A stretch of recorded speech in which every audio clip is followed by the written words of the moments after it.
araw na to na kami makasama-sama uli na mga kaibig kasama at mga kapatid sa pananampalataya. Gabay na po si Brother Angel sa kanyang pag-discuss sa amin ng inyong salita. Sana po ito ay tingin mo sa aming mga puso at aming magigabay sa pang-araw-araw. Operated preparation, Lord God, para po kami ay tunay na makapakinig sa inyong salita. In Jesus' name we pray. Amen. Salamat po. Amen. Amen. Thank you, Brother Roger. Magandang hapon po mga kasama. Praise God. Nagle-level up po ang ilam nating mga kasama na po. So hopefully, karamihan po sa atin ay nawa ay magkaroon din nga po ng pag-level up o stepping up sa ating pong gawain. Praise God to that. And we're doing that not for ourselves, not even actually para sa PWD lang, but for God's glory. So ngayong hapon ay pag-usapan po natin na be a reflector of God. So yung nakikita nyo pong poster dyan, somebody is looking at the mirror, ang nakikita niya ay hindi yung sarili niya, but Jesus. Ano po? So, a reflector of God. So, tuloy na po tayo. So, ang pinaka-key verse natin po dito ay 2 Corinthians 3:18. Magbibigay po ako sa inyo ng mga ilang translation ng ating key verse na ito para mas lalo po nating maunawaan, ma-internalize ano nga ba ang gustong iparating sa atin po ngayon ni God. Ano po, hindi lang po sa inyo, even sa akin. So dito po sa translation ng New American Standard Bible, but we all with unveiled face, beholding as in a mirror, the glory of the Lord are being transformed into the same image from glory to glory, just as from the Lord, the Spirit.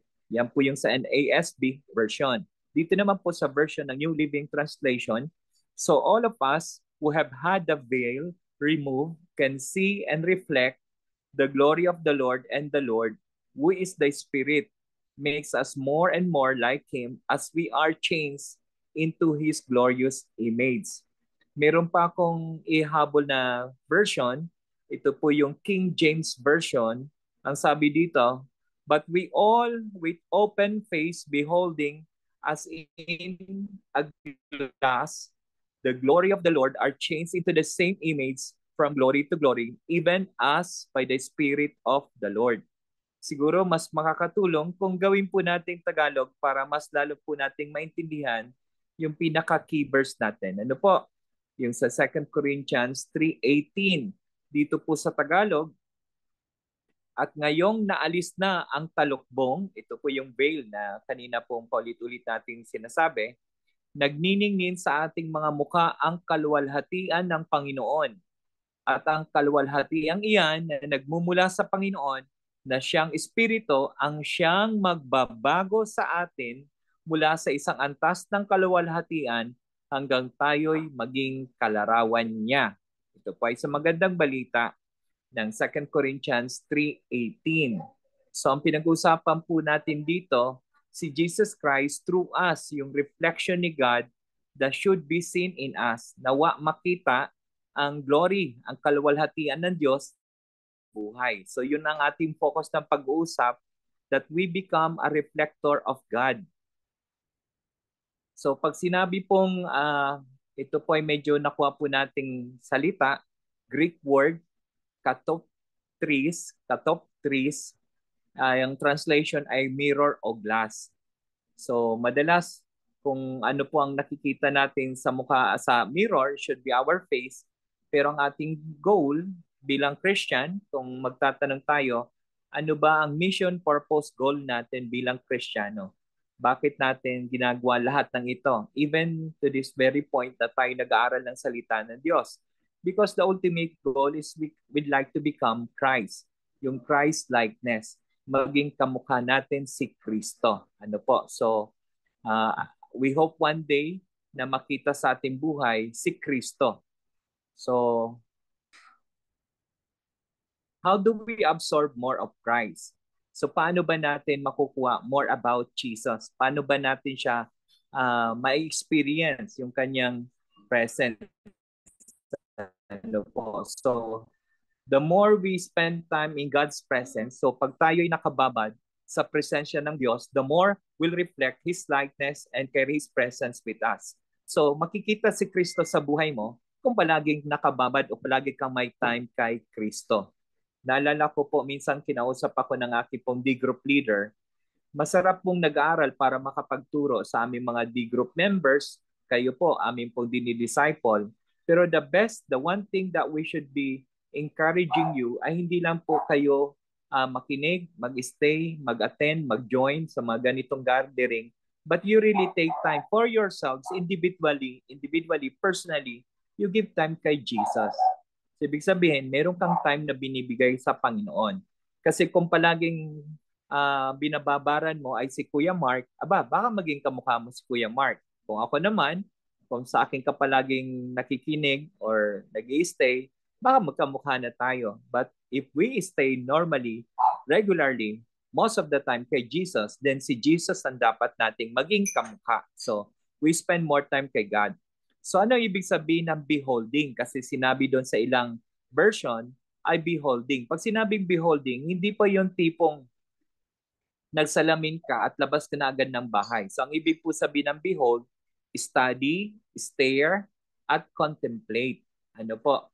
Naalala ko lang, napangiti ako nang sumagi sa isip ko ngayon. There was a time nung unang panahon, meron po akong nakadate na babae.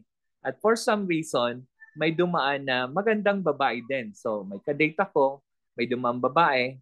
Tapos, sinita ako nung kasama kong babae. Ang sabi po niya sa akin, alam mo, bad ka. Sabi ko, bakit? Sabi niya sa akin, pwede mo naman mapansin yung babae. Pwede mong tingnan, wag mo lang titigan. So, ang sinasabing beholding dito, hindi mo lang tiningnan, hindi mo lang pinansin, kundi tinitigan mo talaga yung mirror. So, ibig sabihin, pinag-aralan mo, stare, contemplate. Ano po? So, iba po yung napatingin ka sa napatitig ka. So, ang hiningi dito, yung titig, yung focus, yung talagang intentional. Sabi nga po nung sa Bible, si Moses daw po, 'di ba, yung si Moses ay umakyat sa bundok para kunin po yung commandments, yung 10 commandments, 'di ba? So nag-stay siya doon with God. Sa kanyang presence, God's presence, eh talagang nagliwanag yung mukha ni Moses na halos hindi siya maharap or hindi siya matitigan ng kanyang mga kasama.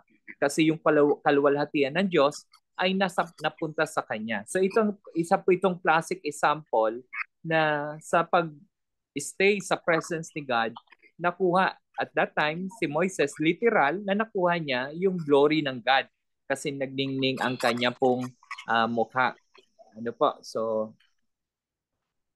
mayroon pa akong isisingit dito. Ano po? Parang isang song, nasagi lang po ito sa akin isang araw. Masarap pong i-share sa inyo. Mukhang may kasama tayo. Kuya Mark, pasuyo na lang ng audio ng isang kasama natin. May background na ingay. Itong kanta na to, allow me hindi po sa boses ang pansinin niyo ha. Yung message na lang po ng kakantahin ko po. For God's glory. In your presence,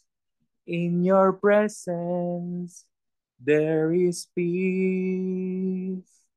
In your presence, there is joy. I will linger, I will stay in your presence day by day till your likeness may be seen in me.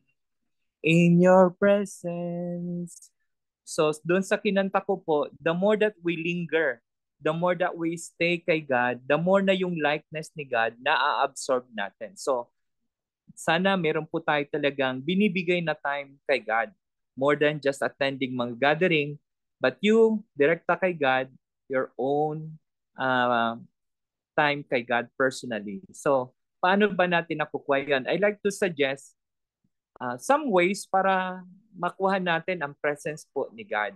So of course, yung prayer and quiet times. Mayroon nga ako nabasa, nitong umaga lang yata, the more that you pray, the more na parang nagiging parang katulad mo si Jesus. Kasi nga, palagi mo siyang kausap, di ba may parang kwento, yung mag-asawa daw, hindi naman totoong magkamuka. But through the years, mapansin mo ang mga mag-asawa, parang nagkakamuka na sila. If you ask me, bakit daw? Kasi nga, palagi silang magkasama araw-araw. And for so many years, kung sino madalas magkasama, nagkakamuka. So if you keep on praying kay God, nakakamuka mo na si Jesus. Anong pagkakaiba ng prayer sa quiet times? I suggest na wag lang tayo mag-pray. Quiet times more about listening. Ang communication ay two-way traffic. Ika nga, hindi pwedeng ikaw lang nagsasalita. You take time, sometimes you pause to listen sa kung ano rin ang sinasabi ni God. So, quiet times is more about listening to God. Yung parabang solitude moment, yung parabang tahimik ka rin. Makiramdam ka, makinig ka sa sinasabi ni God, quiet time. So, I encourage everyone, wag lang yung masipag tayo mag-attend lang sa mga gatherings natin. It's really good. The best that we can ask you, encourage you, na ikaw talaga may time ka kay God to pray and to have your quiet times and to read the Bible. So by prayer, quiet times, and reading the Bible, you are experiencing the chance, the opportunity to have God's presence. So ano naman ang pagkakaiba ng reading the Bible at devotion? So pag nagbabasa ka ng Bible, sometimes it's also good na meron kang hawak na ballpen at notebook para kung ano po yung intindihan mo doon sa binabasa mo sa Bible, sometimes magandang i-record po yon. So that's actually now a devotion. Para nagkakaroon ka ng parang mga notes, mga sulat, kung ano yung mga nire-reveal sa iyo ni God through reading the Bible. That's devotion. Ano po? So number 3, an opportunity for us to experience God's presence is by worship. So kanina, sometimes, di ba, ang challenge sa Zoom, pag tayo po ay naka-close ang camera, we can do other things. We are being distracted. Pero if we become intentional na pag nag-play na ng, sabihin natin yung YouTube, kahit pa sabihin natin na hindi siya live, actual worship natin, pero pag nakapokus tayo at ninamnam natin ang message ng song, we might also feel God's presence kasi parang sumasabay tayo sa pagsamba. The worship is not only limited about singing and raising your hands. Maraming paraan ng worship. Ano po? That we might experience God. But we have to worship God in His Spirit and in truth to experience His presence. Number 4, by fellowship. So sa ganitong mga gathering natin, Bible study, and even to our D groups, we can have the opportunity to experience God's presence. Kasi sa mga nagsasalita, halimbawa ako, I could be an instrument for God's glory na maranasan natin kung anong gusto niyang sabihin sa atin in Jesus' name. And also by that, we can experience His presence. So number 5, witnessing. Are you aware na kapag nagsishare ka to somebody that God loves them or loves him or her, tapos nagsishare ka ng magandang patotoo na ginawa sa iyo ng Diyos, you could experience God's presence. At hindi lang ikaw, pati yung kausap mo, most likely pwede rin niya maranasan ang presensya ng Diyos sa pagwi-witness mo, pagpapatotoo mo. So number 6, by obedience. When we obey God, most likely we can feel His presence. Di ba? Pag may pinapagawa sa iyo si God, kahit ba sabihin natin very challenging, talagang mahirap sundin, parang ayaw mo talaga, but you submit, you surrender, meron kang mararanasang calmness, yung peace. That's God's presence kasi sinunod mo ang will niya, not your will. And by that, truly God's presence can be upon you if you obey. So we can have God's presence by prayer and quiet times, by reading His Word, the Bible, and devotion, by worshiping, by gathering ourselves together, by witnessing, talking about God, giving God the glory, and by obeying His commandments. So by this, we can experience God's presence. Let's talk about paano naman natin i-reflect yung glory ni God sa iba. Paano naman natin maipapakita. So we can show that through our minds, paano tayo mag-isip, paano tayo tumingin or tumitig, paano tayo makinig, how do we use our ears, and especially, paano natin gamitin ang ating bibig. And of course, paano po tayo po tumakbo ang ating emotion, ang ating heart. And how do we reflect God's glory through our character? Isa-isahin po natin. Through our mind, sa ating pag-isip. Yung mga kinuha ko pong verses, these are some few supporting those para bang mga parts ng ating senses o parts of our body to reflect God's glory. So, kumuha lang ako ng ilan. You can also find your own para po madagdagan pa ng gusto ito. But as of now, when it comes to mind, we can reflect God's glory by the Romans 12:2. Do not conform to the pattern of this world, but be transformed by the renewing of your mind, then you will be able to test and approve what God's will is. His good, pleasing, and perfect will. So, ibig sabihin dito, hindi tayo pwedeng makiayon sa mundo. Ang focus ng ating isipan, it should be renewed. Hindi na tungkol po sa mundo, tungkol na kay God.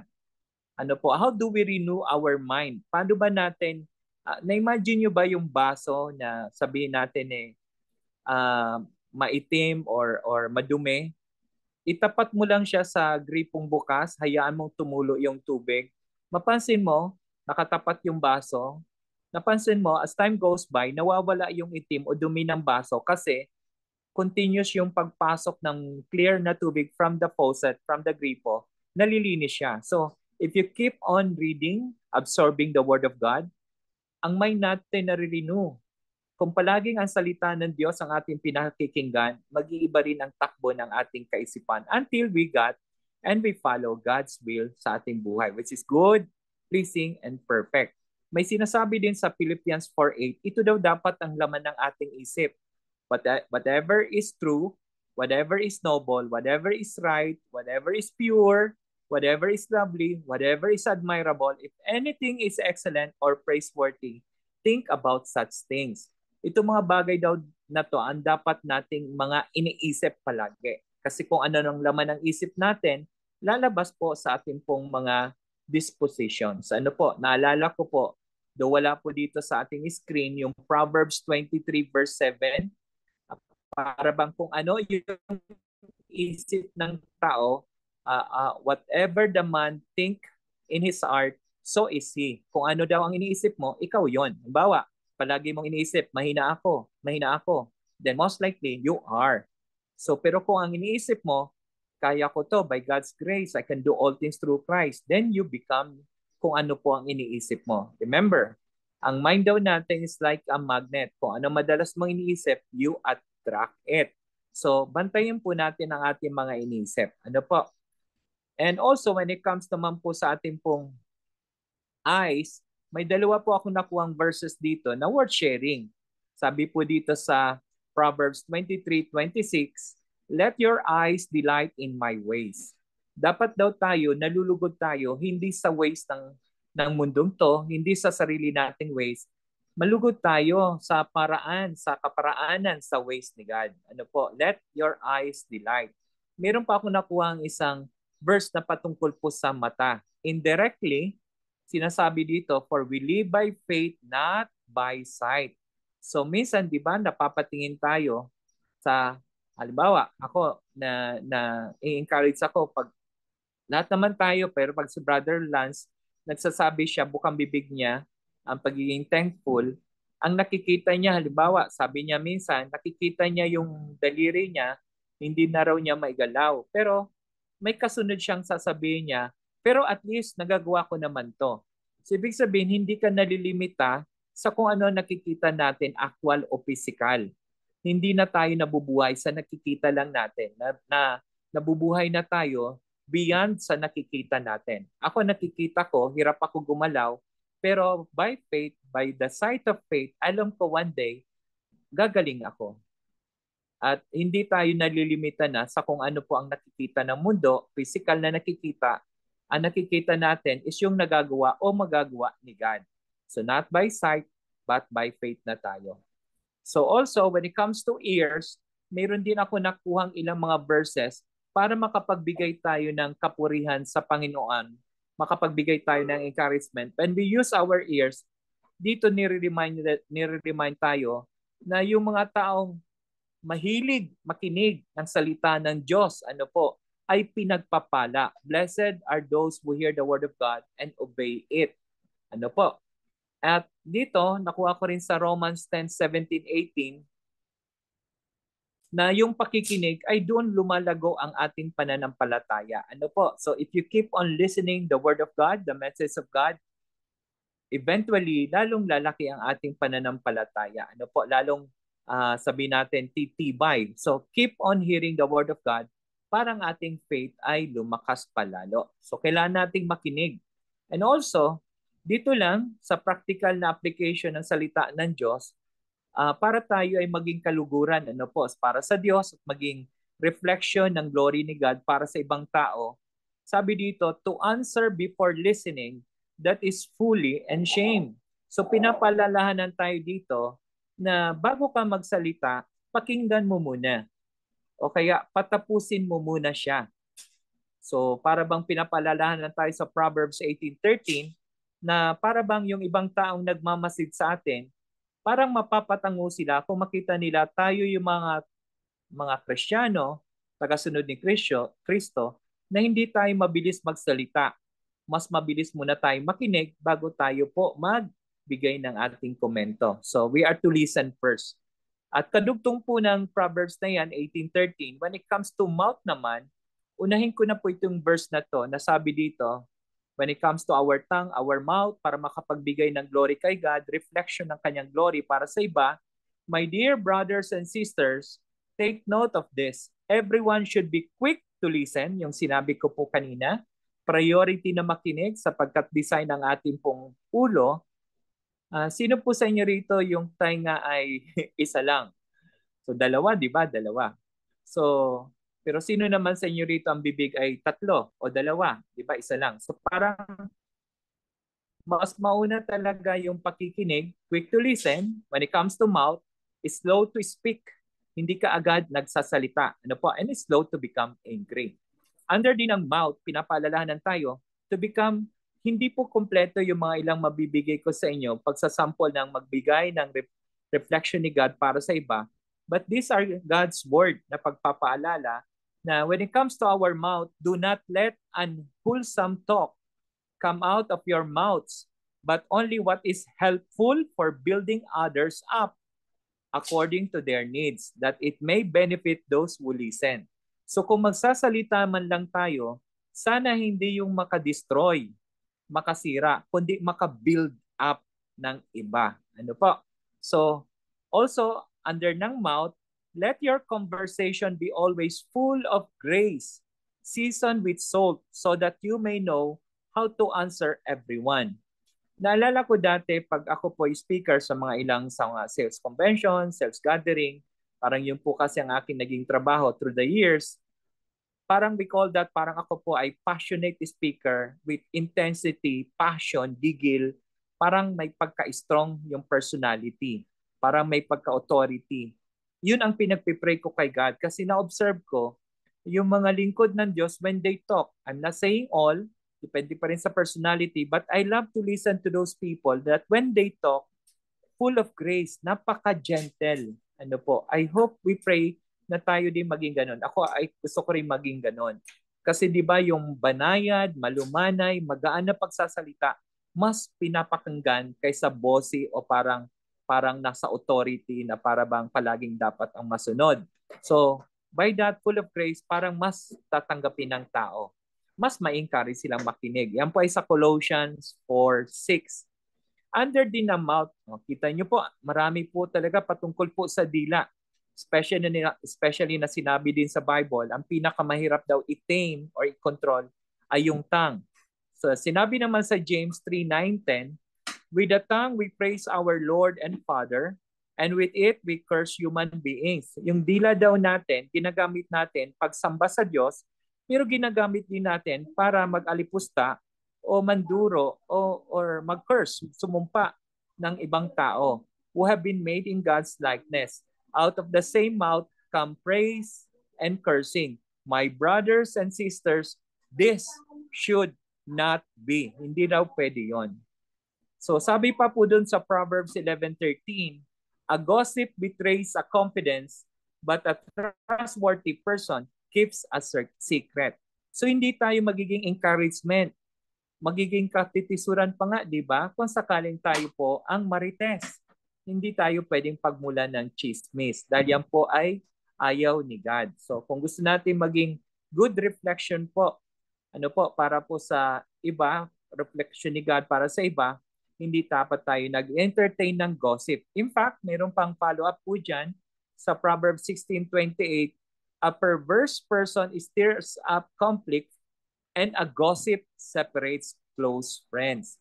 So, hindi dapat tayo ma-involve doon po sa gossip. Actually, kanina sa ears, isa sa paliwanag po doon kanina, na hindi tayo dapat nagsasalita nang hindi pa natin narinig ng kumpleto. Part of the paliwanag doon na hindi tayo pwedeng maging tulay ng isang balita kung alam mong pwedeng ikasama ng kapwa. Kung narinig mo, matapos mag-end na yon sa'yo. You don't pass it to anyone else. Saka hanggat maaari, you avoid listening to gossip. When it comes to ears. Sa mouth, finally, may these words of my mouth, yung mouth natin, and this meditation of my heart be pleasing in your sight, Lord, my rock and my redeemer. Kasi guaranteed, kung ito po ay pleasing kay God, yung ating mga sinasabi, yung ating mga nasa puso, kung ito ay makapag-please ng God, kay God, precisely, definitely, ito rin po ay maging encouragement, blessing para sa iba. So, let's go to our heart. Total nabanggit kanina, pleasing yung ating pong meditation ng heart. So sa heart, ang nakuha ko po dito, for where your treasure is, there your heart will be also. Kung nasaan daw ang kayamanan mo, yung pinapalagahan mo, tinitreasure mo, nandun din po ang puso mo. So pagpapaalala lang po, ano po nga po ngayon ang tinitreasure mo? Kasi nandun ang puso mo eh. So bukang bibig na natin at sana maisabuhay natin, what really matter most to us now is si Jesus, yung kanyang will, ma-expand ang kanyang kingdom because it is no longer, sabi, bukang bibig po itin ni Brother Lance, it is not all about us anymore. It is all about Jesus. Yung treasure natin ay si Jesus. Then nandun po ang puso natin sa Kanya. So above all else, guard your heart, for everything you do flows from it. So bantayin po natin ang laman ng ating puso. Kasi may sinasabi rin po, bukod dyan sa Proverbs 4:23, for the mouth speaks what the heart is full of. Kung ano daw ang laman ng puso, yung po ang magiging bukang bibig po natin. A good man brings good things out of the good stored up in him, and an evil man brings evil things out of the evil stored up in him. So kung anong laman ng puso mo, yun ang lalabas sa bibig mo. Kung ang laman ng puso mo ay galit, hindi na magugulat ang kapitbahay mo kung ang salita mo ay madalas patungkol sa galit kasi yun ang laman ng puso mo. So babantayin lang po natin ang puso natin para mabantayan din natin ang ating pong patotoo para sa Diyos sa iba. Ano po?